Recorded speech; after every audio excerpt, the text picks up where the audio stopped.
محترم حاجی ملک یعقوب صاحب کو پاکستان عوامی تحریک تحصیل پنڈی گیب کا صدر بنایا گیا۔ اس سے پہلے حاجی صاحب پاکستان عوامی تحریک ڈسٹرکٹ اٹک کے جنرل سیکرٹری شپ کی ذمہ داری نبھا رہے تھے، تو اس جنرل سیکرٹری تو شاید جماعت کے اندر کوئی انتشار ہے یا جماعت کے اندر کوئی پھوٹ پڑ گئی ہے اس وجہ سے۔ تو میں آپ کو قطعاً اس حوالے سے یہ کہنا چاہوں گا کہ سیاسی گھرانے سے اور انتہائی منجے ہوئے سیاستدان ہیں، ان کو منتخب کیا گیا، اور آج کی اس پریس کانفرنس کا جو مین ایجنڈا پوائنٹ ہے وہ صرف اور صرف یہی تھا کہ اور اس استعفے کو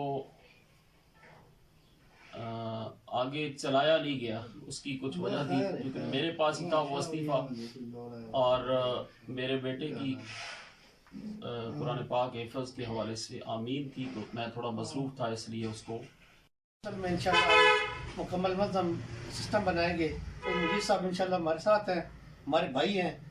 تو یہ سینئر ہیں، ان سے انشاءاللہ مشاورت جاری ہے، ہر کام مشاورت ہوتی ہے ہماری، تو ہماری پارٹی میں ویسے بھی مشاورت سے چلتی ہے۔ کوئی آدمی ڈکٹیٹ اس طرح نہیں کر دے میرا آرڈر ہے بھائی آرڈر ہے، اس طرح بھی نہیں ہوگا انشاءاللہ۔ تو اللہ پاک کرے گا انشاءاللہ، تو پنڈی گیم بھی ہم ان سے مل کے تو انشاءاللہ اچھی طریقے سے اس کو نبھائیں گے۔ اپنا قائد ہیں جو مشفق صاحب ہیں ابھی، تو ان کا ہر آرڈر جو ہے وہ بھی ہمارے لیے اہم ہے۔ تو پہلے مجھے انہوں نے کہا کہ ڈسٹرکٹ کے لیے جنرل سیکرٹری کے لیے آپ نے کام کرنا ہے، تو میں نے اپنی بساط کے مطابق پورے ڈسٹرکٹ میں عوامی تحریک کو جہاں تک میری بساط تھی میں نے کام کیا، اور اللہ کا